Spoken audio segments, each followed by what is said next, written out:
안녕하십니까. 외국어 충입니다. 외국인 충이고요. 네, 그동안 자꾸, 빨리 돌아와 줬으면 좋겠다라는 많은 댓글 남겨주셔서 정말 감개무량합니다.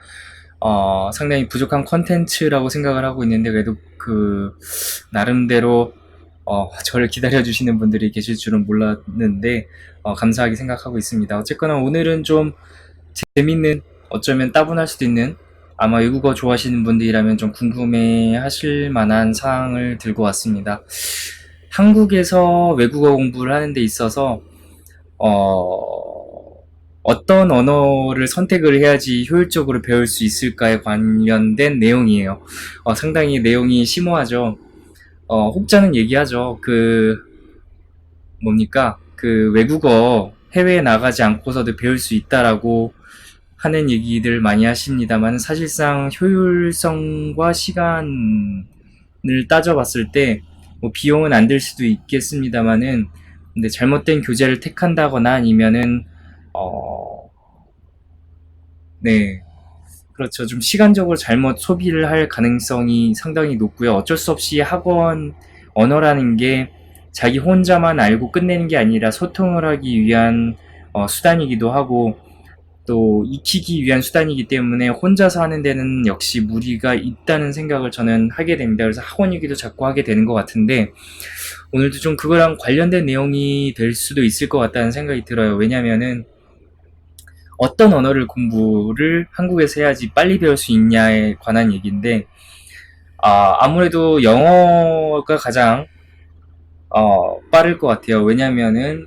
너무도 당연합니다만은 정말 많은 그 경쟁 업체들이 경쟁을 하고 있죠. 파고다도 그렇고 YBM도 그렇고 뭐 프리스턴 리뷰도 그렇고 뭐 영단기라는 것도 있고요.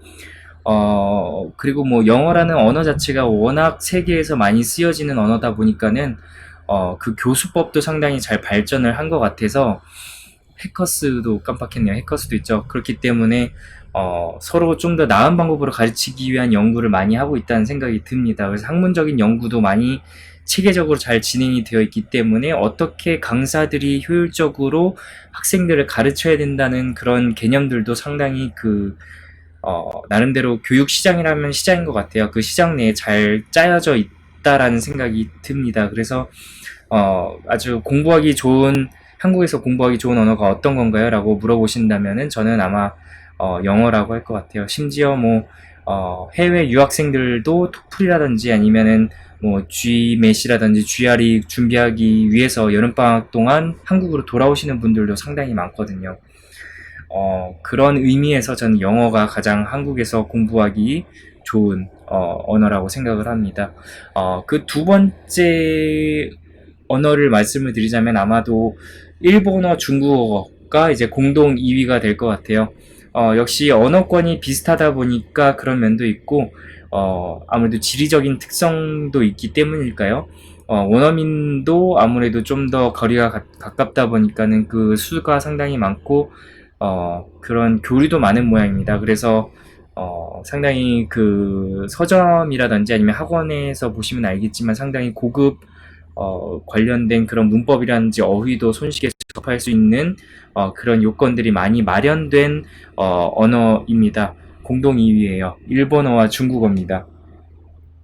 자, 그러면 이제 좀 한국에서 외국어 배운다면 보통 영어, 일본어, 중국어인데, 이제 그 다음으로 넘어가는 언어는 나름대로 제 생각에는 나름대로 3세기 언어입니다. 왜냐면은, 학원을 좀 찾기가 쉽지는 않고요. 학원 개수도 거의 한 개나 두 개로 한정되어 있기 때문이기도 합니다.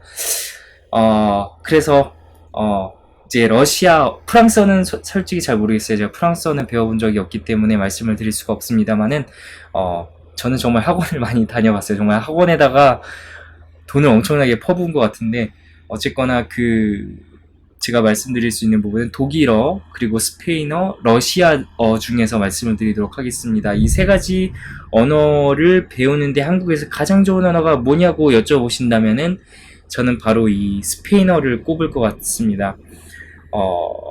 그 이유에 대해서 말하자면 말이죠. 아무래도 미국에서도 스페인어가 이제 제1 외국어로 많이 그 생각이 되어지죠. 뭐 멕시코가 가까워서 그런지는 모르겠습니다만, 혹은 뭐 남미권 인구가 점점 늘어나고 있어서 그런지는 모르겠습니다만은, 스페인어를 많이 배워서 그런지 몰라도 상당히 그 스페인어에 관련된 서적들도 상당히 많이 출판이 되어 있고, 한국에서는 좀 찾아보기는 어려울 수도 있는데 미국에서 이렇게 많이 나왔나 봐요. 근데 그거를 이제 한국에서 잘 이식을 해서 펠리즈 스페인어 학원이라는 곳에 가시면 알겠지만 상당히 높은 수준의 스페인어를 체계적으로 잘 가르치고 있다는 그런 느낌을 많이 받게 됩니다.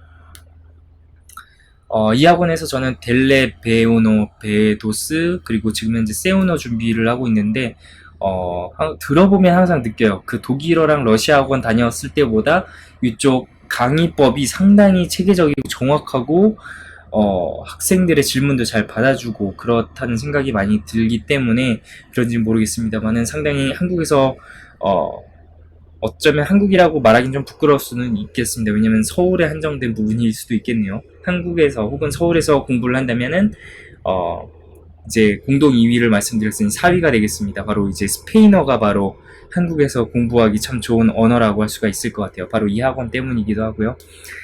타 학원을 다녀보긴 했어요. 스페인어 배우기 위해서. 그런데 이 학원만큼 잘 가르치지는 않았던 것 같습니다. 상당히 어떻게 보면은 주관적인 의견이 될 수도 있을 것 같은데요. 어디까지나 참고를 해주셨으면 하는 바람에서 말씀드리는 부분이기 때문에 아니라고 생각하신다면은 그렇게 생각하고 넘어가셔도 됩니다.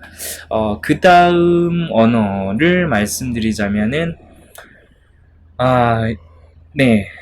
4위를 말씀드렸고 사실 공동 5위가 될 것 같아요. 공동 5위 러시아어와 바로 이 독일어가 되겠습니다.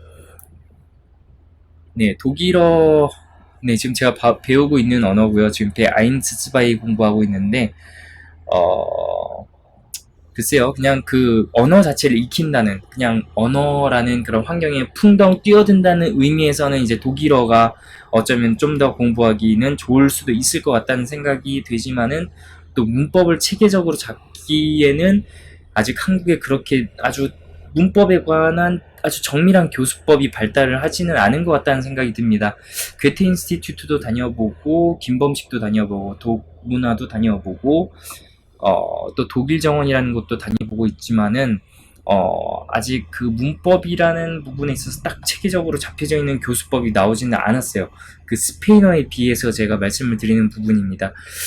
그렇기 때문에 제가 그 다음 순위로 이 독일어를 배정을 했고요. 러시아어는 뭐랄까요?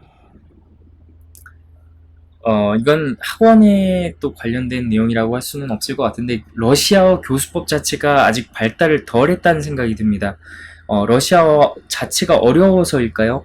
그럴 수도 있겠습니다만은, 그 1격부터 6격까지 외우는 그 문법이, 기초 단계와 기본 단계를 너무 차지하고 있기 때문에, 좀 더 자신의 의견을 그 시제적으로 표현한다든지 아니면 좀 접속사를 표현하는 데 있어서 그 단계를 올라가려면 거의 2단계, 그러니까는 스페인어나 이제 유럽 기준 언어를 치자면은 베도스 정도는 돼야지 그거에 관한 내용들을 말할 수가 있거든요. 뭐뭐 한 후에 뭐뭐를 했다라는 얘기를 하려면은 베도스까지는 가야지 이 전치사를 배웁니다. 굉장하죠. 뭐뭐 하는 동안도 배우려면 베도스까지는 가야지 이거에 관한 내용을 배울 수가 있고요.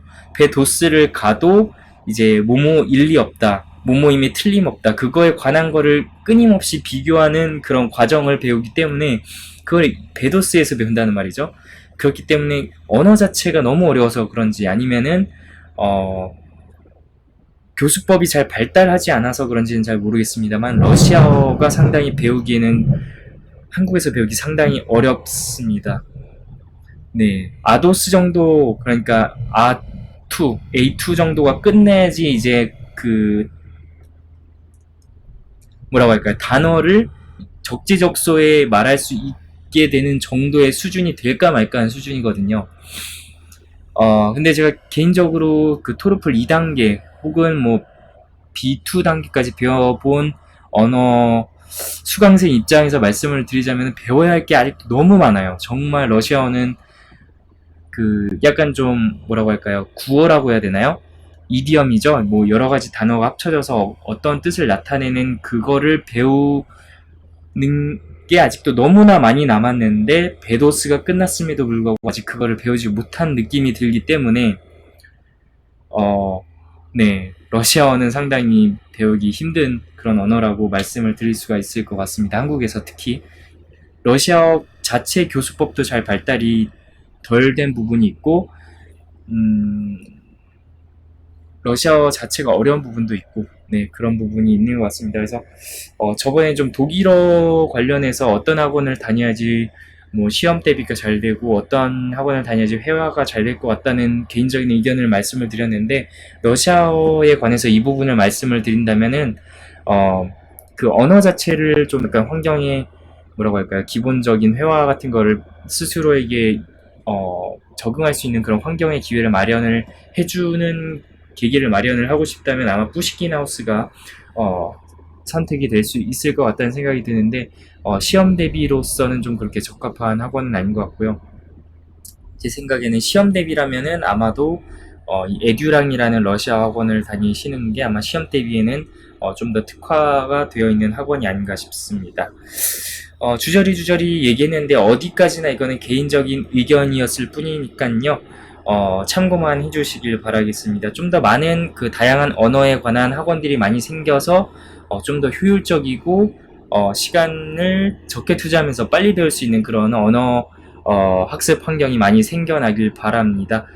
그런 면에 있어서 이제 독일 학원 같은 경우에는 독독독이 그런 그 스테레오타입을 파괴하고 있는 그런 신생 주자, 네, 다크호스라고 저는 개인적으로 생각을 합니다. 독일어에 관해서는요. 정말 재밌네요. 이렇게 학원끼리 그 특징을 비교하는 것도 그렇고 언어를 배우는데 학습 시간이라든지 효율성에 관해서 비교를 하는 교수법 발달에 관련된 내용을 또 비교하는 것도 상당히 재미있는 포인트가 되는 것 같습니다. 어떻게 생각하시는지 모르겠어요. 혹시 이견 있으시면 밑에 남겨주시고요. 한번 토론의 장을 마련을 해보는 것도 좋을 것 같다는 생각이 듭니다. 네, 오늘은 여기까지가 되겠습니다. 이 동영상이 외국어 학습에 좀 도움이 되셨다면 좋아요 버튼 눌러주시고 구독하기 버튼 눌러주시면은 계속 이 칼럼을 진행하는 데 큰 도움이 되지 않을까 싶습니다. 네, 시청해주셔서 감사하고요. 저는 그러면은 다음 시간에 뵙도록 하겠습니다. 그때까지 안녕히 계세요.